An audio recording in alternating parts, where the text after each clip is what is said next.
সর্বনাশ, জগদ্ধাত্রী মায়েরা রাত, অথচ মূল সঙ্গীত শিল্পী উপস্থিত নেই। এমন বিপর্যয় কিভাবে সম্ভব? আমি তো তাকে অগ্রিম হিসেবে বিশাল অঙ্কের অর্থ প্রদান করেছিলাম।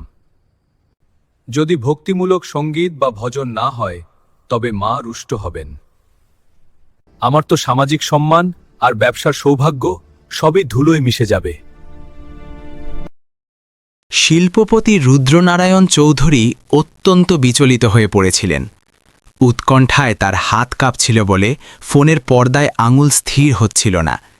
কপালে দুশ্চিন্তার ঘাম জমছিল, অথচ সেই শীতের রাতে প্যান্ডেলের ভেতর ঠান্ডা হাওয়া বয়ে যাচ্ছিল। কিছুক্ষণ আগেই তার দামি স্মার্টফোনে শহরের সবথেকে খ্যাতিমান ও জনপ্রিয় গায়িকার সংক্ষিপ্ত বার্তা এসেছিল, দুঃখিত স্যার, শারীরিক অসুস্থতার কারণে আজ আসতে পারছি না। ব্যাস, এটুকুই লিখে সে নিজের যোগাযোগ বিচ্ছিন্ন করে দিয়েছিল। রুদ্রনারায়ণ বারবার চেষ্টা করেও ফোনটি বন্ধ পেলেন। তার জীবনের সব নিখুঁত হিসেব নিকেশ, দম্ভ আর সুনিপুণ পরিকল্পনা সামান্য একটা মেসেজেই যেন তাসের ঘরের মতো ভেঙে পড়ল। এদিকে রাজকীয় প্যান্ডেলের ভেতরে চরম ব্যস্ততা শুরু হয়ে গেছে। কাসর ঘণ্টা তৈরি, ঢোলক বাদক প্রস্তুত, করতাল সাজানো হয়েছে এবং মায়ের জন্য বিশেষ ভোগ নিবেদনও সম্পন্ন। শুধু একটাই জিনিসের খামতি ছিল, এক ভক্তিপূর্ণ কণ্ঠস্বর। ঠিক তখনই পেছনের ভিড় ঠেলে একটি ক্ষীণ কণ্ঠ ভেসে এলো। আমি ভজন গাইতে পারি বড় সাহেব, আপনি দয়া করে দুশ্চিন্তা করবেন না। রুদ্রনারায়ণের সামনে ধূলিমলিন ও ছিন্ন পোশাক পরা একটি ছোট কিশোর দাঁড়িয়েছিল। তার মুখটি অত্যন্ত মায়াবী, চুলে জট পাকানো, খালি পা আর হাতের আঙুলে লেগেছিল রাস্তার ধুলোবালি। তবে তার ডাগর চোখে ভয়ের আড়ালে এক অদ্ভুত দৃঢ় সাহস খেলা করছিল। তুই ভজন গাইবি? মাথা খারাপ হয়েছে তোর? ওরে ঝাড়ুদারিনীর ছেলে, এখান থেকে দূর হ। এটা কোনো ছেলে খেলা নয় যে তুই এসে মাইক ধরবি। কিন্তু ছেলেটি এক চুলও নড়ল না, বরং নাছোড় বান্দার মতো দাঁড়িয়ে রইল। স্যার, আমার উপর একবার ভরসা রাখুন, আমি সত্যিই গাইতে জানি।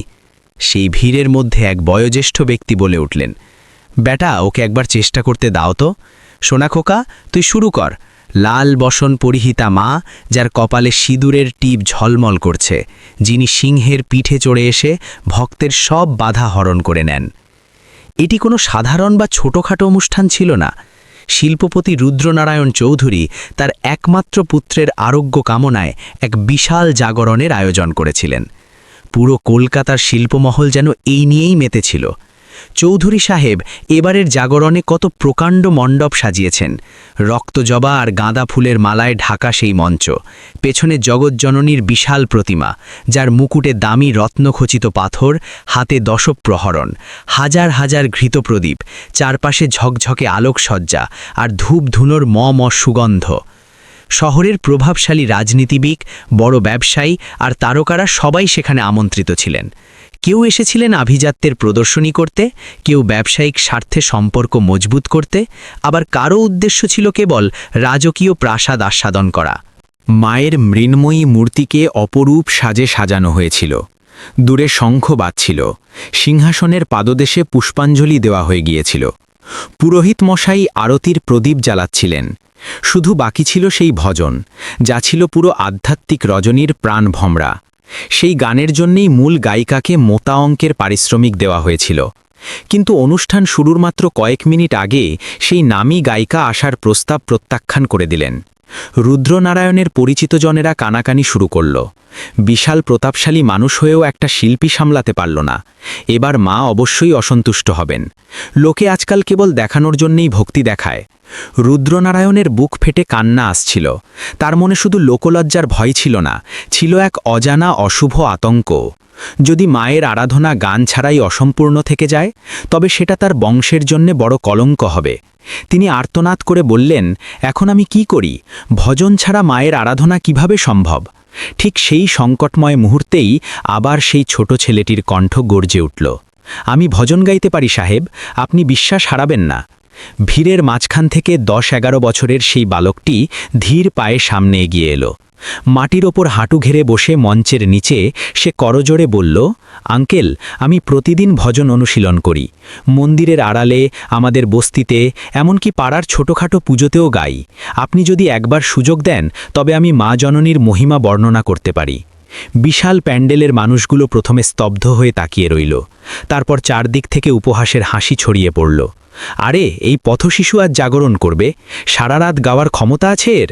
এ তো স্কুলের পিটি করার বিষয় নয় যে যা খুশি গেয়ে দেবে। অন্য একজন বলল, এ তো সেই পরিচারিকার ছেলে না যে পাশের নোংরা বস্তিতে থাকে? এত আভিজাত্যের অনুষ্ঠান আর গাইবে এই ভিখারি ছেলে? এ তো গোটা উৎসবের অপমান হবে। রুদ্রনারায়ণও দোটানায় পড়েছিলেন। খোকা, এটা সাধারণ কোনো গান নয়, এখানে সমাজের বিশিষ্ট ব্যক্তিরা বসে আছেন। এটা কোনো তামাশা নয়। তুই যদি সুরে ভুল করিস তবে লোকে আমার মুখে চুনকালি দেবে, আর সেটা মায়ের অপমানের শামিল হবে। ছেলেটির চোখে তখন ভয় থাকলেও আত্মার বিশ্বাস ছিল অটল। সে বলল, আমি রোজ গাই সাহেব, আমার মা খুব অসুস্থ, বিছানা থেকে উঠতে পারেন না। আমি জগৎজননীর কাছে প্রতিদিন মিনতি করি যেন তিনি আমার মাকে সুস্থ করে দেন।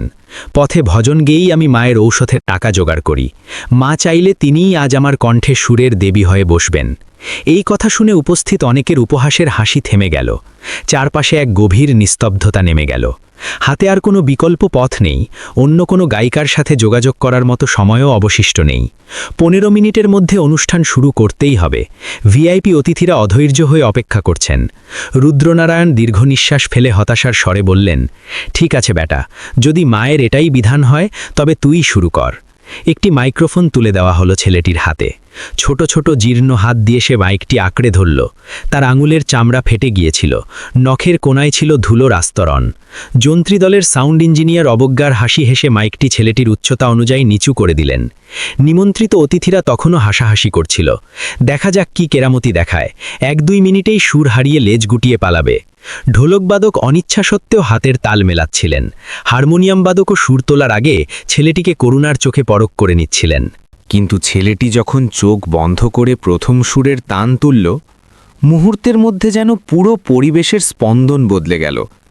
তার গলার স্বর এতটাই স্বর্গের মতো পরিষ্কার, মধুমাখা আর গভীর ছিল যে তা সরাসরি মানুষের অন্তরাত্মায় গিয়ে করাঘাত করছিল।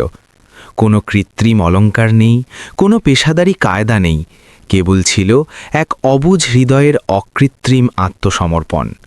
ঢোলকবাদক সোজা হয়ে বসলেন, তার হাত স্বয়ংক্রিয়ভাবে তালের সাথে নাচতে লাগল। হারমোনিয়াম বাদকের আঙুলগুলো সুরের জাদুতে বুঁদ হয়ে গেল। যারা এতক্ষণ হাসাহাসি করছিল তারা এখন মন্ত্রমুগ্ধের মতো নিথর হয়ে দাঁড়িয়ে রইল। কারোর চোখের কোণে জল চিকচিক করে উঠল, কেউ না জেনেই ভক্তিভরে হাত জোর করে দাঁড়িয়ে পড়ল। বালকটি একের পর এক ভজন গাইতে লাগল। তার প্রতিটি শব্দে মিশেছিল এক বুক যন্ত্রণা, নিঃস্বার্থ ভালোবাসা আর পর্বতের মতো অটল বিশ্বাস। তার কণ্ঠে যেন মিশেছিল রুগ্ন মায়ের হাহাকার আর নিজের শৈশব হারানো স্বপ্নের দীর্ঘশ্বাস। ছোট্ট শীর্ণ শরীর, কিন্তু গলার আওয়াজে ছিল আকাশ ছোঁয়া শক্তি। তার সুরের সত্যতা আর আরতি দেখে বড় বড় সঙ্গীতজ্ঞও হয়তো সেদিন মাথা নত করে লজ্জা পেতেন। সারা রাত ধরে মন্দিরের ঘণ্টা বাজল। ভক্তদের জয়ধ্বনিতে আকাশ বাতাস মুখরিত হল। আভিজাত্যের মোড়ক ছেড়ে লোকেরা আনন্দের বন্যায় নেচে উঠল। রুদ্রনারায়ণ চৌধুরী, যিনি একটু আগে অপমানের ভয়ে ঘামছিলেন, তিনি এখন চোখ বুজে শিশুর মতো ভক্তিভরে করজোড়ে দাঁড়িয়ে আছেন। অন্ধকার রাত কখন ভোরের আলোয় মিশে গেল কেউ তার হদিশ পেল না। ভোর 4টের সময় যখন শেষ আরতি সম্পন্ন হল, তখন ছেলেটি ক্লান্ত হয়ে মাইক নামিয়ে রাখল। ওর গলায় সামান্য খুসখুসে ভাব আর কপালে বিন্দু বিন্দু ঘাম জমলেও মুখে লেগেছিল এক স্বর্গীয় তৃপ্তি। বিস্মিত জনতা ওর দিকে ধাবিত হল। ব্যাটা, কি অসামান্য কণ্ঠ তোমার! এত অল্প বয়সে এমন মায়াবী সুর তুমি কোথায় পেলে? কেউ পকেট থেকে বান্ডিল বান্ডিল টাকা ওর হাতে গুজে দেওয়ার চেষ্টা করল, কেউ ওর পরিচয় বা ঠিকানা জানতে চাইল। রুদ্রনারায়ণ নিজে এগিয়ে এলেন তার কাছে। তার 2 চোখ তখন প্লাবিত। খোকা, তুমি শুধু আমার অনুষ্ঠান নয়, আমার সম্মান আর অস্তিত্ব বাঁচিয়েছ। আমি ভাবতেও পারিনি আজকের এই দুর্যোগপূর্ণ রাতটি এভাবে সার্থক হবে। তিনি পকেট থেকে কারেন্সি নোটের একটি মোটা খাম বের করে দিলেন। এটা তোমার পারিশ্রমিক। সেই নামী শিল্পীকে যা দিতাম তোমাকেও আমি তাই দিচ্ছি। কিন্তু ছেলেটি বিনীতভাবে হাত জোড় করে সেই টাকার খামটি ফিরিয়ে দিল। টাকা নেবেন না আঙ্কেল? রুদ্রনারায়ণ ভীষণ অবাক হলেন। কেন বেটা, এটা তো তোমার কষ্টের পারিশ্রমিক, তোমার হকের টাকা। ছেলেটি খুব ধীর গলায় বলল, আমার মা খুব অসুস্থ সাহেব, সরকারি হাসপাতালের বারান্দায় ভর্তি আছেন। ডাক্তারবাবুরা বলেছেন উন্নত চিকিৎসা পেলে তিনি আবার সুস্থ হয়ে ঘরে ফিরবেন।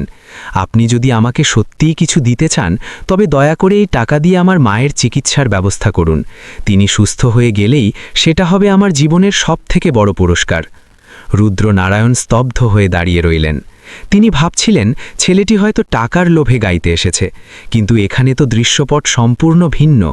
ছেলেটি পার্থিব দান নয়, বরং মায়ের জন্য জীবনদান ভিক্ষা করছিল। রুদ্রনারায়ণ তৎক্ষণাৎ সব দায়িত্ব নিজের কাঁধে তুলে নিলেন। তিনি ব্যক্তিগত উদ্যোগে হাসপাতালে গিয়ে বিলাসবহুল কেবিনে কিশোরের মায়ের চিকিৎসার সুব্যবস্থা করলেন। কয়েক মাসের ঐকান্তিক প্রচেষ্টায় তার মা পুরোপুরি সুস্থ হয়ে বাড়ি ফিরে এলেন। ধীরে ধীরে সেই ছেলেটি কেবল একজন তুচ্ছ পরিচারিকার সন্তান হয়ে থাকল না, সে হয়ে উঠল পুরো শহরের মানুষের হৃদয়ের মণি এবং এক প্রখ্যাত ভজন গায়ক। তার সুরেলা কণ্ঠের গান ইন্টারনেটের মাধ্যমে দেশ জুড়ে ছড়িয়ে পড়ল।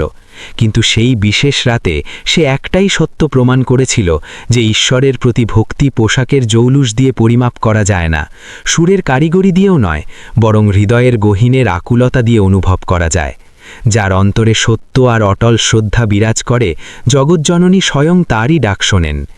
যদি এই মর্মস্পর্শী কাহিনীটি আপনার হৃৎস্পন্দনকে স্পর্শ করে থাকে তবে এই আদর্শের পাশে থাকবেন, কারণ যখন উদ্দেশ্য সৎ আর পরিষ্কার থাকে তখন ঈশ্বর নিজেই তার দূত বেছে নেন। কোনো নামী বা বিত্তশালী পেশাদার শিল্পী নয়, বরং সেই নিঃশব্দ শিশুটিকে যার হৃদয়ে শ্রদ্ধা আর ভালোবাসা ছাড়া আর কোনো জাগতিক চাওয়া নেই।